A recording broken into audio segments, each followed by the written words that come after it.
প্রিয় শিক্ষার্থীবৃন্দ, কেমন আছো তোমরা? আশা করছি তোমরা যে যেখানে আছো ভালো আছো, সুস্থ আছো, নিরাপদে আছো। সামনের দিনগুলো তোমরা যথাযথ স্বাস্থ্যবিধি মেনে নিজে সুরক্ষিত থাকার পাশাপাশি তোমার পরিবার, সমাজ তথা রাষ্ট্রকে সুরক্ষিত রাখার সর্বাত্মক প্রয়াস চালাবে এই প্রত্যাশা রেখেই আমি মোহাম্মদ শওকত আলী, সহযোগী অধ্যাপক হিসাব বিজ্ঞান, ঢাকা কলেজ, তোমাদেরকে আজকের অনলাইন ক্লাসে স্বাগত জানাচ্ছি।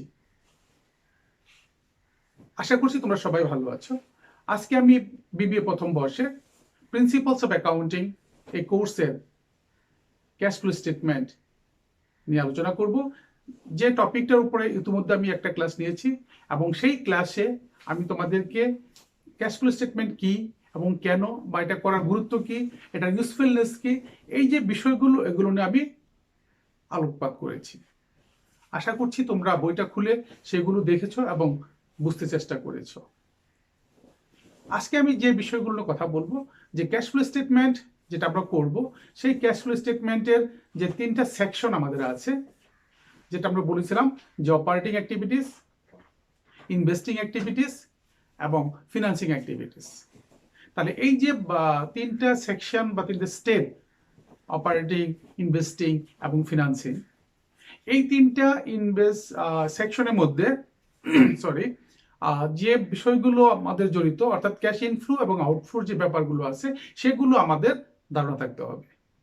তো কাজেই আমরা আজকে যে জিনিসটা নিয়ে আলোচনা করবো সেটা হলো যে এই যে ক্যাশ ইনফ্লো এবং আউটফ্লোর যে বিষয়গুলো, সেগুলো আমরা দেখবো অ্যাজ পার সেকশন ওয়াইজ। তাহলে চলো আমরা বোর্ডে চলে যাচ্ছি। আমরা দেখবো আজকে ক্যাশ ইনফ্লো এবং outflow as per section wise. That means operating activities, investing activities এবং ফাইন্যান্সিং অ্যাক্টিভিটিস। তাহলে আমরা দেখবো আজকে যে ক্যাশ ফ্লো স্টেটমেন্টের অপারেটিং অ্যাক্টিভিটিসের কি ইনফ্লো আছে এবং কি আউটফ্লো আছে, ইনভেস্টিং অ্যাক্টিভিটিসের ভিতরে কি ইনফ্লো আছে এবং কি আউটফ্লো আছে, এবং ফাইন্যান্সিং অ্যাক্টিভিটিসের ভিতরে কি ইনফ্লো আছে এবং কি আউটফ্লো আছে। কারণ হলো আমাদের উদ্দেশ্য হলো এই ক্যাশ ফ্লো স্টেটমেন্ট করার, যে আগে বলেছিলাম যে ক্যাশের পরিমাণ অর্থাৎ ইনফ্লো এবং আউটফ্লো বের করা।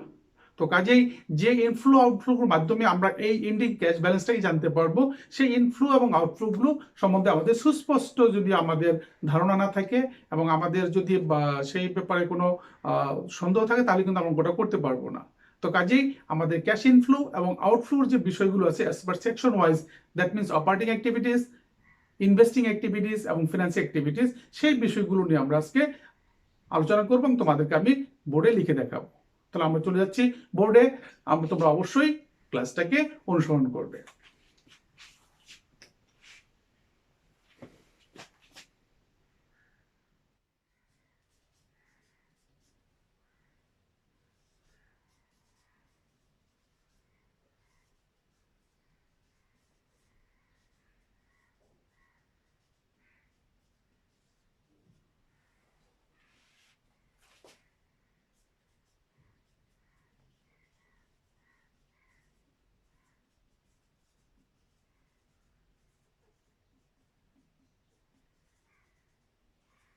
অর্থাৎ অপারেটিং অ্যাক্টিভিটিসটা আমাদের যেটা জিনিস সেটা হলো ইনকাম স্টেটমেন্ট আইটেমের যে বিষয়গুলো, সেগুলো আছে। দ্যাট মিনস নেট ইনকাম বের করার জন্য যে বিষয়গুলো আমাদের এখানে জড়িত, সেগুলো নিয়ে আমরা কি করি, অপারেটিং অ্যাক্টিভিটিসটাকে তৈরি করি। সুতরাং এখানে আমাদের কি কি ক্যাশ ইনফ্লো হবে এবং আউটফ্লো হবে, সেগুলো সম্বন্ধে আমাদের যদি স্পষ্ট ধারণা না থাকে, সুস্পষ্ট ধারণা না থাকে, তাহলে কিন্তু আমরা অবশ্যই অঙ্ক করতে পারবো না। কাজে এই বিষয়গুলো কিন্তু অবশ্যই লক্ষণীয় এবং তোমাদেরকে অবশ্যই মনে রাখতে হবে।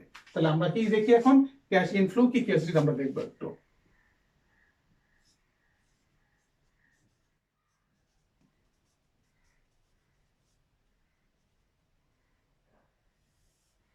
অর্থাৎ এই অপারেটিং অ্যাক্টিভিটিসে আমাদের কি কি ক্যাশ ইনফ্লো গুলো হবে, অর্থাৎ ক্যাশের আগমন ঘটবে যেখান থেকে, সেগুলো আমরা দেখবো। এক নম্বর হলো আমাদের from the sale of goods ও services.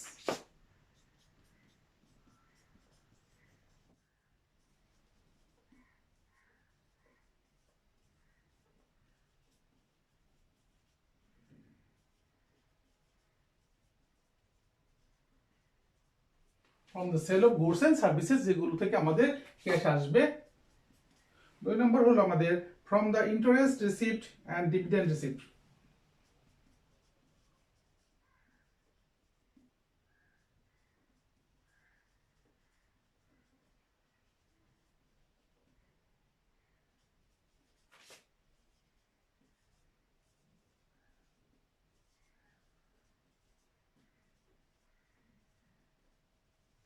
from the interest received and dividend received. এই হলো আমাদের সোর্সেস অফ ক্যাশ ইনফ্লো। এখন আমরা দেখব ক্যাশ আউটফ্লো কোনগুলো আমাদের।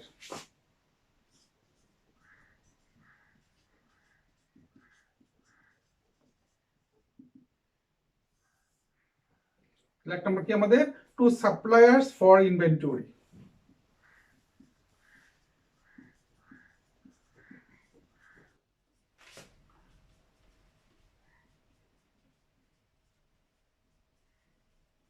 To suppliers from inventory, to employees for services.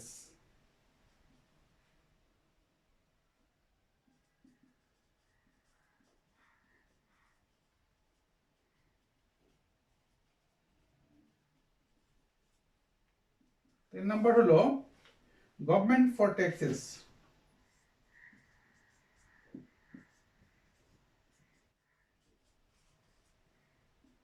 তারপর হলো আমাদের লেন্ডার্স ফর ইন্টারেস্ট।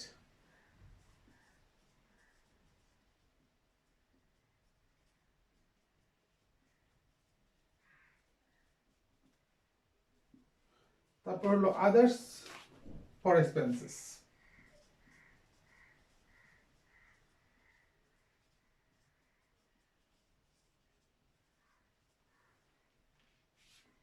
তাহলে এটা হলো আমাদের অপারেটিং অ্যাক্টিভিটিসের ক্যাশ ইনফ্লো এবং আউটফ্লো। এই যে কোথা থেকে আমাদের ক্যাশ আসবে এবং কোথায় আমরা খরচগুলো হয় সেগুলো দিয়ে আমাদের এগুলো ক্যাশ অপারেটিং অ্যাক্টিভিটিস তৈরি করতে হবে। তাহলে আমরা দেখতে পাচ্ছি ক্যাশ ইনফ্লোসের মধ্যে আমাদের ক্যাশ আসবে from the sale of goods and services, অর্থাৎ আমরা যদি কোনো সেবা দিয়ে থাকি এবং পণ্য বিক্রি করে থাকি সেখান থেকে টাকা আসবে, অথবা from the interest received and dividend received, আমরা যদি কোনো ইনভেস্টমেন্ট থেকে ইন্টারেস্ট পাই অথবা ডিভিডেন্ড পাই সেখান থেকে আমাদের টাকাগুলো আসবে। অ্যান্ড ভাইস ভার্সা আমাদের ক্যাশ আউটফ্লো গুলো হবে কোথায়? টু সাপ্লায়ার্স ফর ইনভেন্টরি, আমরা যদি কোনো পণ্য ক্রয় করি সেখানে আমাদের টাকা দেওয়া লাগবে। এমপ্লয়িজ ফর সার্ভিসেস, অর্থাৎ প্রতিষ্ঠানে কর্মরত যে সমস্ত শ্রমিক কর্মচারী থাকবে তাদেরকে পে করার জন্য বেতন দিতে হয় সেটা আমাদের দেওয়া লাগবে। গভর্নমেন্ট ট্যাক্সেস, অর্থাৎ আমাদের যে ট্যাক্স হবে সেই ট্যাক্সের জন্য গভর্নমেন্ট যে টাকা দিব।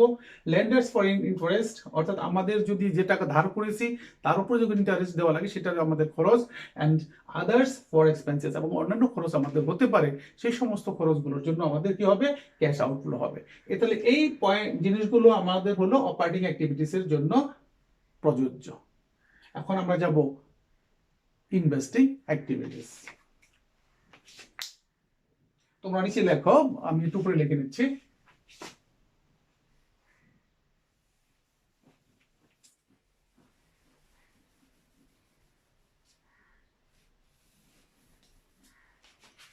আমাদের সেকশন 1 গেল অপারেটিং অ্যাক্টিভিটিস। এখন আমরা দেখব ইনভেস্টমেন্ট অ্যাক্টিভিটিস।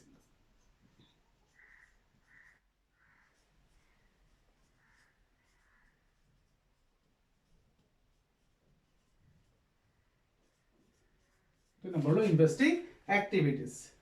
এখানে আমাদের যে জিনিসটা ঘটছে সেটা কি হবে?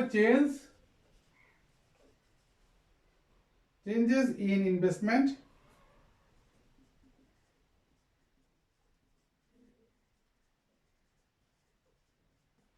and long-term assets.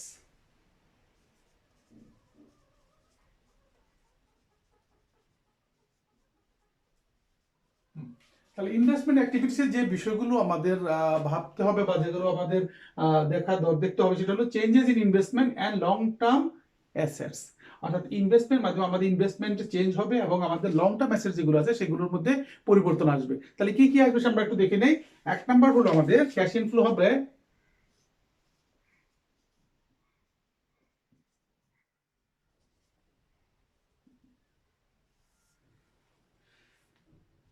from the sale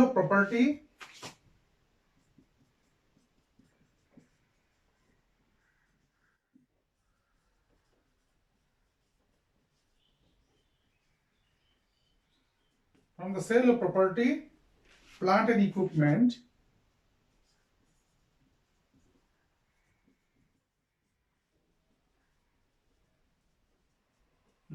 from the sale of property, plant and equipment, আমাদের যদি কোন ফিক্সড অ্যাসেট আমরা বলছিলাম যে লং টার্ম অ্যাসেট যেগুলো আমরা বিক্রি করে থেকে সেখান থেকে যে টাকা সেটা আমাদের ইনফ্লো হবে। 2 নম্বর হলো from the sale of investment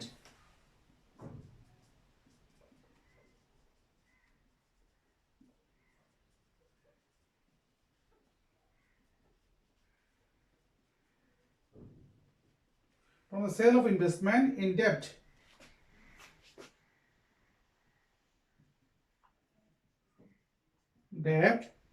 or equity securities of equity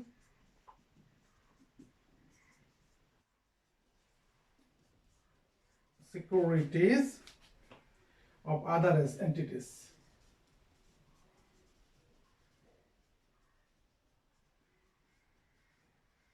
And other entities. এরপর আমরা দেখব ক্যাশ আউটফ্লো কোথায় হচ্ছে।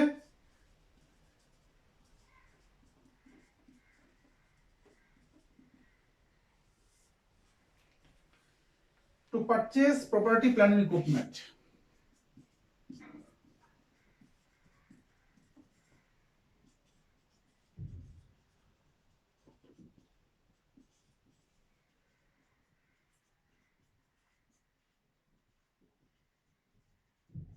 To purchase property, plant and equipment, to purchase investment,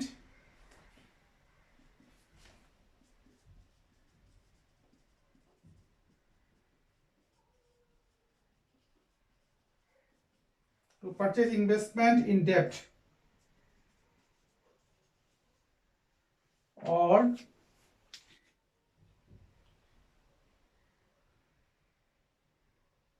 equity securities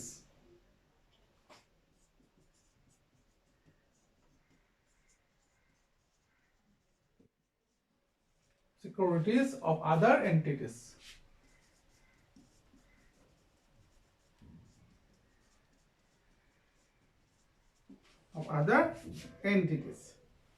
To make loan to other entities.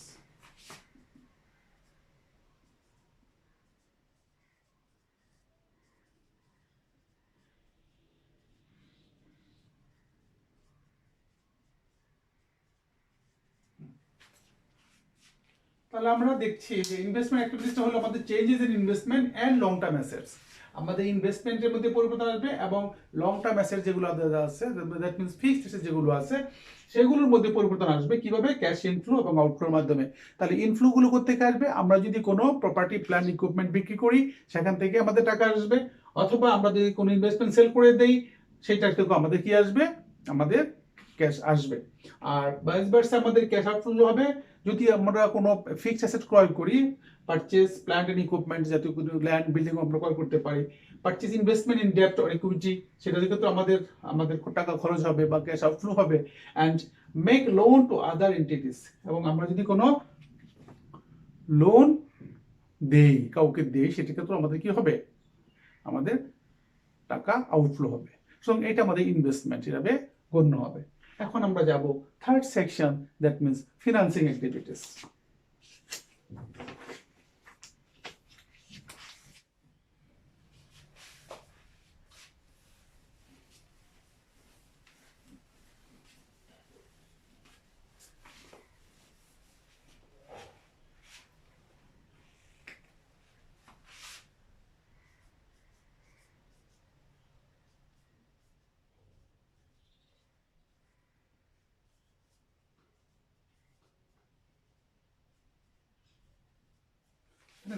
কি হবে? Changes in long term liabilities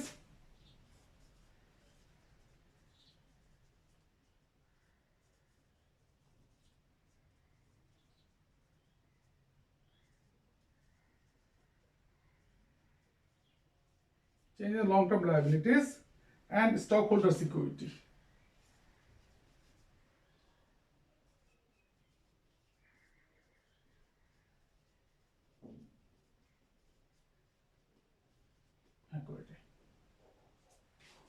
financial activities আমাদের যে জিনিসটা ঘটবে সেটা হলো changes in long term liabilities and stockholders equity মধ্যে চেঞ্জটা আসবে। তাহলে আমরা দেখি কিভাবে আসবে। ক্যাশ ইনফ্লো কোনগুলো?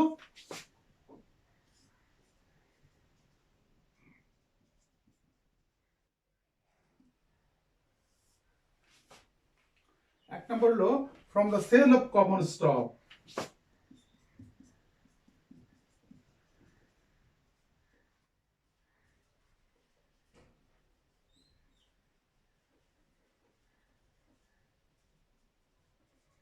From the sale of common stock.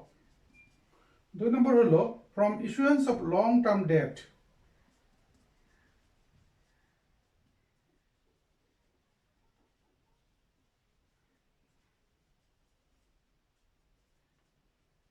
long term debt. That means bonds and note.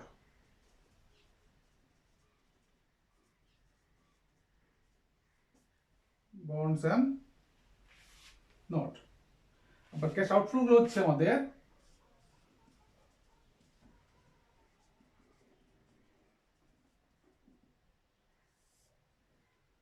to stockholders as dividends.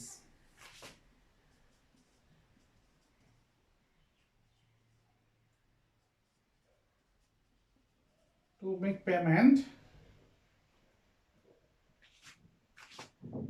to stockholders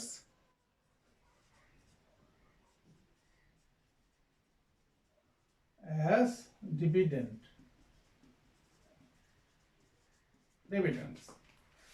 To redeem long-term debt.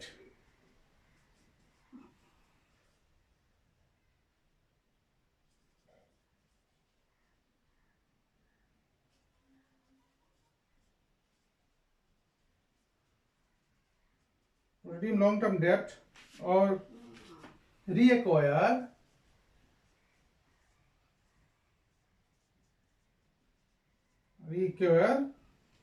capital stock.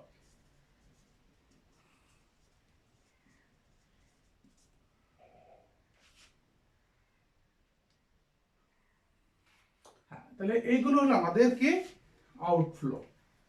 আমাদের ফিনান্সিং অ্যাক্টিভিটিস, আমাদের লং টার্ম লায়াবিলিটিস এন্ড ক্যাপিটালের যে বিষয়গুলো থাকে সেগুলোর চেঞ্জের মাধ্যমে আমাদের investment সেকশনটাকে financing অ্যাক্টিভিটিসটাকে আমরা চেঞ্জ আসবে।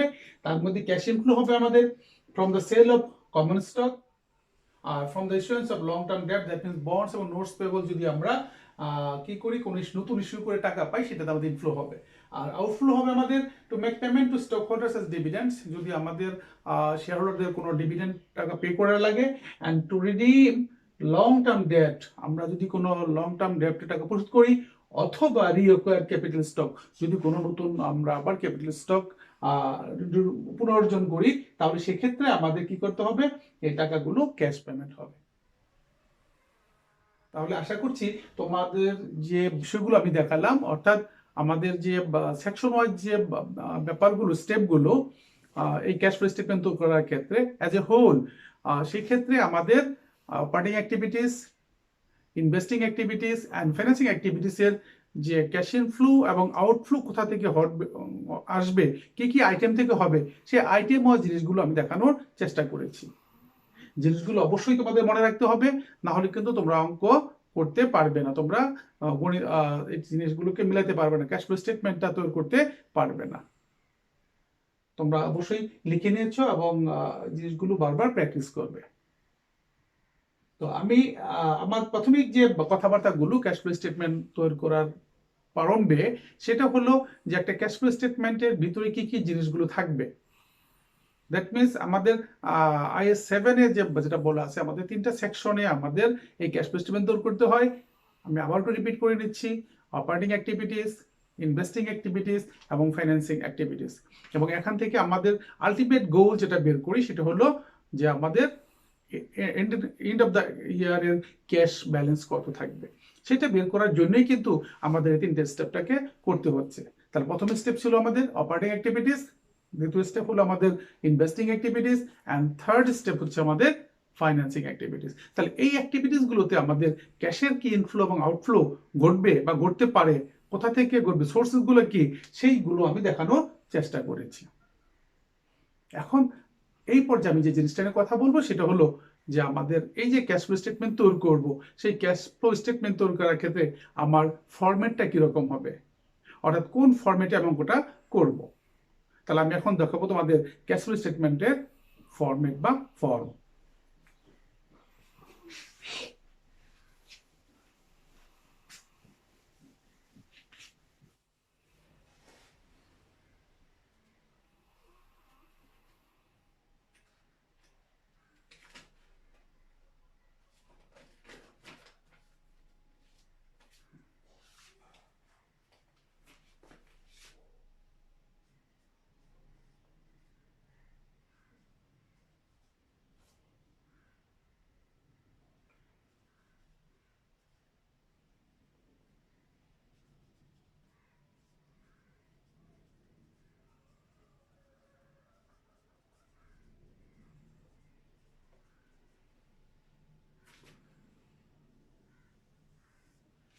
Format of the cash flow statement, অর্থাৎ আমাদের ফরম্যাটটা কিরকম হবে, অর্থাৎ আমাদের ওই ফরম্যাটে কি কি পাবে, আমরা কি জিনিসটা পাবো সেটা আমরা এখন দেখাতে চেষ্টা করব।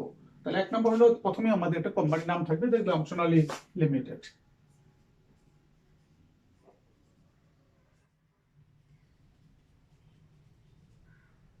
Statement of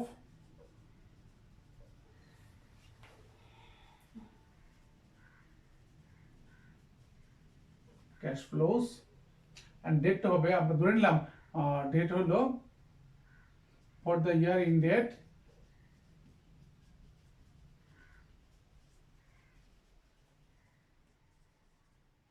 December 31, 2020। এটা আমরা একটা অ্যাজাম্পশন করে দিলাম, ওটা এস্টিমেট করে নিলাম ডেটটা আমরা। এখন আমাদের যে জিনিসটা লাগবে সেটা হলো, অর্থাৎ ইনকাম স্টেটমেন্ট যে স্টাইলে করি সেই স্টাইলে আমাদের করতে হবে।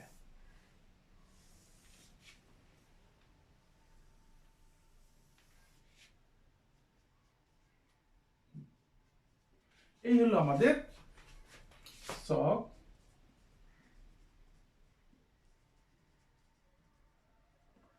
এটা হলো জেনারেল সক।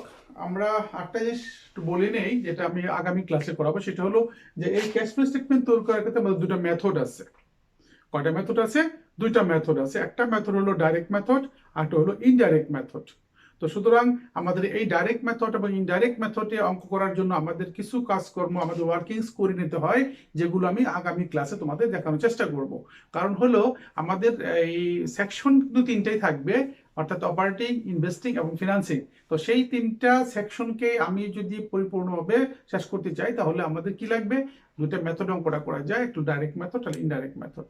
তো সেই মেথডগুলো আমি আগামী ক্লাসে আলোচনা করব। এবং আরেকটা জিনিস বলে নেই, যে এই ডাইরেক্ট মেথড এবং ইনডাইরেক্ট মেথড দুই মেথডেই কিন্তু আমাদের চেঞ্জটা আসবে শুধু অপারেটিং অ্যাক্টিভিটিসের ভিতরে। আমি আবার বলছি, চেঞ্জটা আসবে কোথায়? শুধুমাত্র অপারেটিং অ্যাক্টিভিটিসের সেকশনের ভিতরে। অর্থাৎ ওখানে আমাদের ইনডাইরেক্ট মেথড, ডাইরেক্ট মেথড দুই মেথডেই কিন্তু ভিন্ন ভিন্ন হবে অপারেটিং অ্যাক্টিভিটিসটা। বাট ইনভেস্টিং এন্ড ফিনান্সিং অ্যাক্টিভিটিসের যে সেকশন দুটো থাকবে, সেই সেকশনের মধ্যে তোমার ডাইরেক্ট মেথড যেভাবে হবে, ইনডাইরেক্ট মেথডও ঠিক একই রকমের, অর্থাৎ কোনো চেঞ্জ আসবে না। তো সুতরাং যাক, আমি আর এই বিষয়ে কথা বলবো না, যেটা আমি আগামী ক্লাসে বলবো।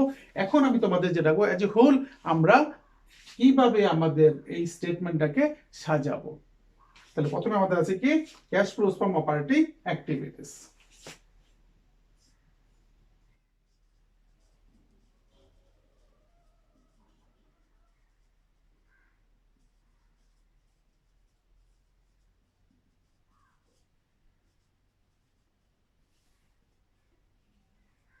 Cash flows from operating activities আমি একটু সংক্ষেপে লিখেছি, সেটা হলো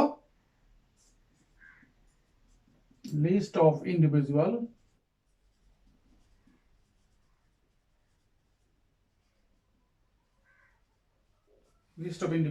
আইটেমস।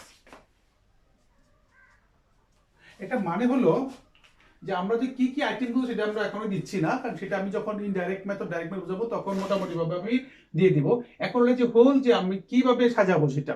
এক নম্বর হলো cash flows from operating activities, একটা লিস্ট অফ ইন্ডিভিজুয়াল আইটেমস, অর্থাৎ প্রত্যেকটা ইন্ডিভিজুয়াল আইটেমস, যেটা আমাদের একটু বলে রাখি, আমাদের যদি ইনডাইরেক্ট মেথড করি একটা স্টাইলে হবে, বা যদি ডাইরেক্ট মেথড করি তাহলে আরেকটা ধরনের বা স্টাইলে হবে। সুতরাং সেইটাতে আমি যেতে যাচ্ছি না, শুধুমাত্র আমি লিখে দিলাম the list of individuals items. এখন এইটার মাধ্যমে আমাদের যে রেজাল্ট আসবে সেটি হলো আমাদের কি আসবে? Net cash. অর্থাৎ এটা রেজাল্ট যেটা আসবে সেটা হলো নেট ক্যাশ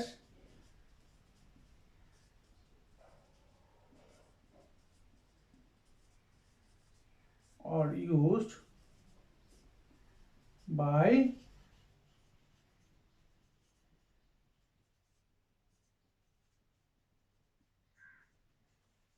activities.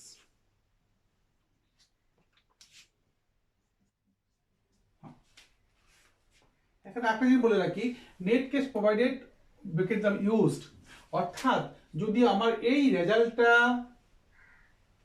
নেগেটিভ আসে তাহলে হবে ইউজ, তখন হবে net cash used by operating activities, তখন কিন্তু প্রোভাইডেড বাই হবে না। তাহলে সুতরাং এখন হবে, যদি তোমাদের পজিটিভ রেজাল্ট আসে এখানে যোগ বিয়োগ করার পরে, তাহলে এখন হবে প্রোভাইডেড, আর নেগেটিভ ফিগার আসে তখন হবে ইউজড, তখন লিখবো net cash used by operating activities. আর যদি আমাদের পজিটিভ রেজাল্ট আসে তাহলে লিখবো net cash provided by operating activities. তাহলে ইউজটা কখন হবে? ইউজটা হবে যদি আমাদের এই রেজাল্টটা নেগেটিভ আসে। আশা করছি মনে রাখতে পারবে। Number 2, cash flows from investing activities.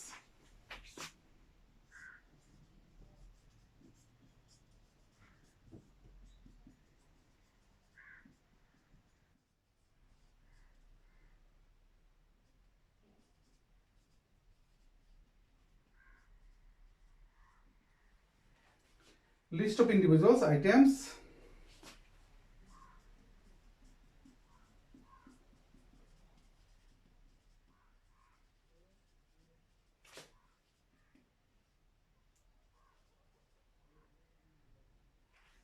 inflows and outflows.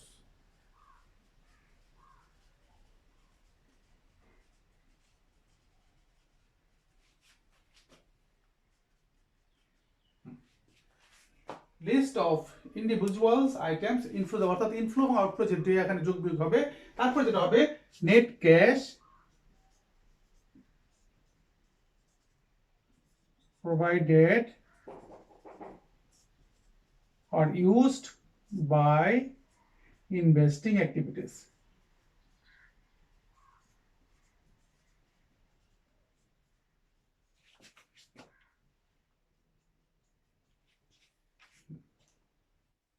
Third হলো আমাদের cash flows from financing activities.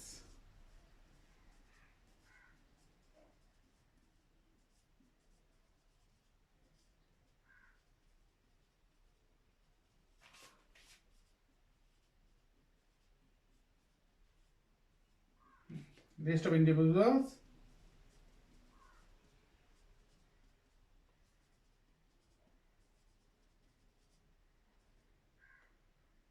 items,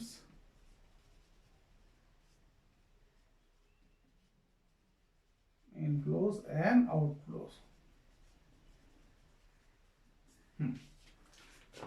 তাহলে আমরা এটা লিখবো নেট ক্যাশ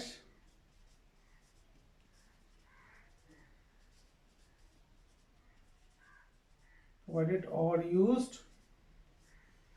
by the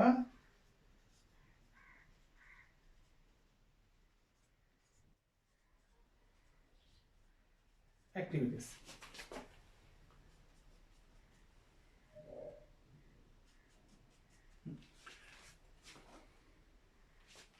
তাহলে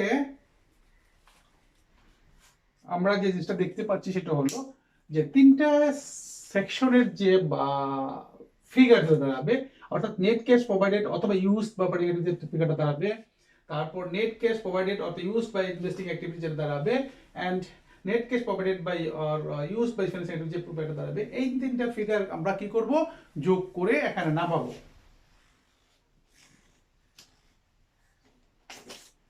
এটা যোগ করে কি করব? এখানে নামাবো। আমি আবার বলে নেই, সেটা হলো যে এই যে ইউজটা প্রোভাইডেড মানে হলো এখানে নেগেটিভ আর পজিটিভের পার্থক্যের জন্য ইউজ শব্দটা ইউজ হয়েছে, সুতরাং সেইভাবে বুঝতে হবে। যেমন একটা যোগ থাকে, একটা পজিটিভ থাকতে পারে, নেগেটিভ থাকতে পারে, এটা আবার নেগেটিভ থাকতে পারে। তো যাই হোক, যোগ বিয়োগ করে যেটা হয় সেটাই আমাদের রেজাল্ট হবে। সেটা আমরা বলবো নেট ইনক্রিজ ইন ক্যাশ অথবা ডিক্রিজ ইন ক্যাশ। এটা হবে net increase in or decrease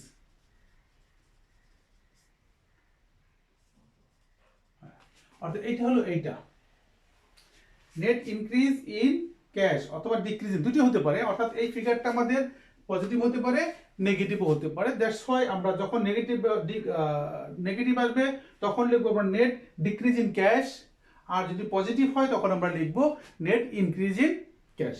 এর সাথে আমাদের যোগ হবে at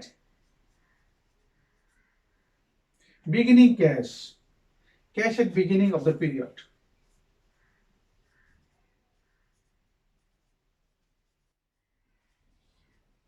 Cash at beginning of the period.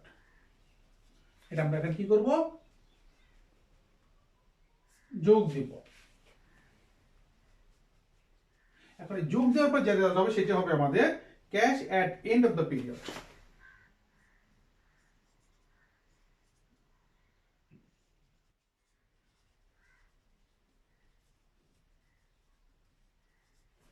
Cash at end of the period অর্থাৎ আলটিমেটলি আমাদের যে গোল, অর্থাৎ আমাদের ক্যাশ ফ্লো স্টেটমেন্ট তৈরি করার উদ্দেশ্য হচ্ছে এই cash at end of the পিরিয়ডটাকে বের করা, অর্থাৎ হাতে নগদ আমাদের কত আছে সেটা বের করার উদ্দেশ্য হলো আমাদের এই cash at and of the period কত হবে সেটা বের করা। সুতরাং আমাদের এই তিনটে অ্যাক্টিভিটিস এর মাধ্যমে যেটা বের হবে সেটা হলো আমাদের net cash increase or decrease in cash, অর্থাৎ আমাদের এই যে ফিগারটা যেটা বের হবে সেটা ইনক্রিজ অথবা ডিক্রিজ দুটোই হতে পারে।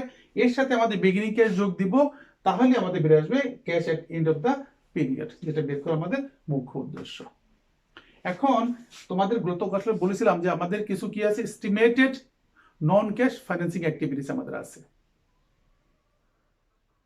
কি বললাম যে আমাদের নন ক্যাশ ফাইন্যান্সিং অ্যাক্টিভিটিস যেটা আছে সেটা আমরা এটার ভিতরে অন্তর্ভুক্ত করতে পারবো না, যেটাকে আমরা বলছি আলাদা সাপ্লিমেন্টারি একটা স্টেটমেন্ট করতে পারি, অথবা আমাদের এই ক্যাশ ফ্লো স্টেটমেন্টের নিচের পোর্শনে দেখাতে পারি। সুতরাং এটা আমরা কিভাবে দেখাবো, লিখবো non cash investing and financing activities, লাস্টে দেবো নন ক্যাশ ইনভেস্টিং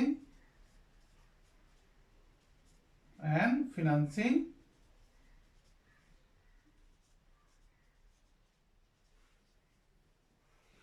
নন ক্যাশ ফিনান্সিং অ্যাক্টিভিটিস। যেটা হয় সেটা আমরা লিখবো লিস্ট অফ ইন্ডিভিজুয়ালস আইটেমস, এটা লাস্টে আমাদের আসবে, অর্থাৎ এটা আমাদের ভিতরে আসবে না, এটা আমাদের কি আসবে না,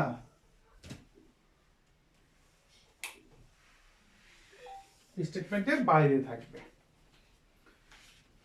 নন cash investing and financing activities, অর্থাৎ নন ক্যাশ ইনভেস্টমেন্ট অ্যাক্টিভিটিস মানে কি, অর্থাৎ যেটা দিয়ে আমাদের এই ক্যাশ ফ্লো স্টেটমেন্টের কি ভিতরে কোনো পরিবর্তন হবে না, অর্থাৎ একটা রিপ্লেসমেন্ট।